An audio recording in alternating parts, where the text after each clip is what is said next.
April மாதத்தில் மின்சார கட்டணம் 11 வீதத்தினால் அதிகரிக்கப்பட்டுள்ளது. தற்போது மே மாதத்தில் அதனை 53 வீதத்தினால் அதிகரிக்க நீங்கள் முன்மொழிகின்றீர்கள். அது உங்களுக்கு தெரியுமா? தெரியாமல் தானே பேசுகிறீர்கள். மே மாதத்தில் மின்சார கட்டணத்தை 53 வீதத்தினால் அதிகரிக்கப் போகிறார்கள். அதன் மூலம் ஈட்ட எதிர்பார்க்கும் தொகை, அதாவது மின் பாவனையாளரிடமிருந்து சுரண்டப்படும் உண்மையான 41.5 பில்லியன் ஆகும். இன்று அரசாங்கம் இந்த நாட்டு அப்பாவி மக்களுக்கு கழிவுகளை வழங்குகின்றது. අද රජය සපයනවා මේ රටේ අහිංසක ජනතාවට. මට ඒ සංඛ්‍යාලේඛන පොඩ්ඩක් වැරදිලා කියුනේ. நான் வெறுமனே 15 செகண்ட்கள் மாத்திரம் எடுத்துக்கொள்கின்றேன். எனது உரையில் சில புள்ளி விவரங்களை சமர்ப்பித்து இருந்தேன். அவற்றில் ஒரு திருத்தத்தை செய்ய வேண்டும். ஏனெனில் அந்த புள்ளி விவரங்கள் எனக்கு சற்று தவறாக கூறப்பட்டுவிட்டன. உண்மையில் அரசாங்கம் எதிர்பார்ப்பது, தற்போது ஏப்ரல் மாதத்தில் 11 வீதத்தினால் மின்சார கட்டணத்தை அதிகரித்த இந்த அரசாங்கம் இந்த மாதம் அல்லது மே மாதத்திற்குள் ஏப்ரல் ஜூன் மாதத்திற்கு இடையான கணக்கீட்டின் பிரகாரம் உண்மையில் 53 வீதம் என்பது உற்பத்தி செலவாகும். ஆனால் கட்டணத்தை 53 வீதத்தால் அல்ல 30 வீதத்தினாலேயே அதிகரிக்க நடவடிக்கை மேற்கொள்ளப்படுகின்றது. எனவே அந்த திருத்தத்தை செய்ய வேண்டும் என கருதினேன். எதிர்க்கட்சி தலைவருக்கு என்ன நேர்ந்தது? ஆளும் கட்சியினர் இவ்வாறு பதிலளித்தனர்.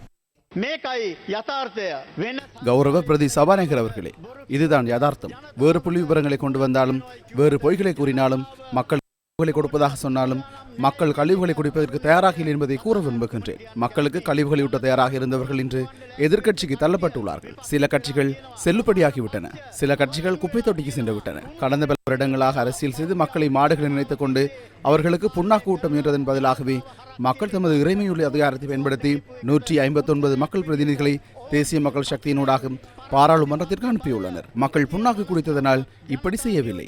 அவர்களுக்கு மனசாட்சி உள்ளது. எங்களை பற்றிய புரிதலும் உணர்வும் இருக்கின்றது. நாம் செய்த அர்ப்பணிப்புகள் தொடர்பில் புரிதலும் உள்ளது. இது மக்களின் மனசாட்சி வெளிப்பட்ட சந்தர்ப்பமாகும்.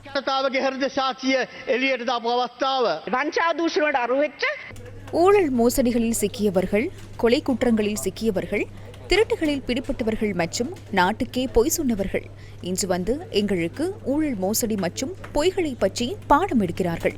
தயவு செய்து வேடிக்கை காட்ட வேண்டாம். உயிர்த்த ஞாயிறு தாக்குதல் நடக்கவில்லையா? ஐக்கிய மக்கள் சக்தியின் நிலைப்பாடு என்ன? ஒன்றும் நடக்கவே இல்லையா? அது எந்த அரசாங்கத்தில் நடந்தது? பாராளுமன்ற உறுப்பினர் அஜித் பி பெரேரா எந்த அரசாங்கத்தில் இருந்தார்? உயிர்த்த ஞாயிறு தாக்குதல் நடக்கும் போது யார் இருந்தது? இதோ அந்த பக்கம் இருப்பவர் எதிர்க்கட்சி தலைவர் பிரேமதாச. தனது ஆட்சி காலத்தில் நடந்த உயிர்த்த ஞாயிறு தாக்குதல் அது. அந்த தாக்குதலுக்காக குறிப்பாக குற்றஞ்சாட்டப்பட்ட தரப்பினர் எழுதிய புத்தகங்களை தான் எதிர்க்கட்சி தலைவர் சஜித் பிரேமதாச இன்று கையில் எடுக்கப் போகின்றார். எமது புதிய ஏஐ எதிர்க்கட்சி தலைவர். இதுதான் நிலைமை. பொய், இதுதான் பொய். ஒரு பாரிய பொய்யை இவர்கள் சொல்லிக் கொண்டிருக்கின்றார்கள். ஒரு நாடாக நாம் இந்த உண்மையை எவ்வாறு எதிர்கொள்வது என்று பார்க்க வேண்டும். இது ஒரு மிகப்பெரிய நிவாரண பொதியாகும். மின்சார கட்டணம், எரிபொருள் விலை, உணவு விலை என ஒரு நெருக்கடியான சந்தர்ப்பத்தில் மக்களை பாதுகாக்கும் பொறுப்பு அரசாங்கத்துக்கு உள்ளது. அதனையே நாம் இப்போது செய்து கொண்டிருக்கின்றோம். உயிர்த்த ஞாயிறு தாக்குதல் நடந்த போதும், கோவிட் வந்த போதும் மக்களை பாதுகாக்க இந்த நாட்டில் ஒரு அரசாங்கம் இருக்கவில்லை.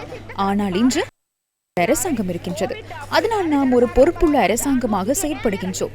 இன்றும் ஒரு பொறுப்புள்ள எதிர்க்கட்சியே இல்லை என்பதை குறித்து நாம் வருந்துகின்றோம்.